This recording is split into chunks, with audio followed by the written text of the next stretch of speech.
জিরোমিও তার বইয়ের ৪৬ অধ্যায়ের ১০ নম্বর পদে নিম্নলিখিত কথাগুলি লিখেছিলেন।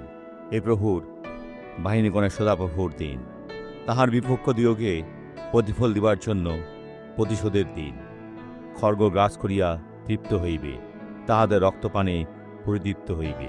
কেননা উত্তর দেশে ফরাত নদীর নিকটে প্রভুর বাহিনীগণের সদাপ্রভুর এক যজ্ঞ হইতেছে, আর সেই ত্যাগ পূর্ণ হইয়াছিল। মাদক পারস্য সাম্রাজ্যের রাজা নবকুডনেশ্বরের কাছ থেকে ব্যাবিলন জয় করে। আমার কথা শোনেন, শীঘ্রই আপনার জীবনে এক বিরাট বিজয় আসবে, যদি আপনি ঈশ্বরের বাক্যে দৃঢ় থাকেন। আসুন এখন প্রার্থনা করি। পিতা, আমরা তোমার লোকেদের জন্য প্রার্থনা করি এবং আশীর্বাদ করি। আর যিশুর নামে আমি অসুস্থতার প্রতিটি আত্মা এবং ক্ষতিকারক শক্তিকে তিরস্কার করি। এই আত্মাদের আমি আদেশ দিচ্ছি, চলে যাও, চলে যাও।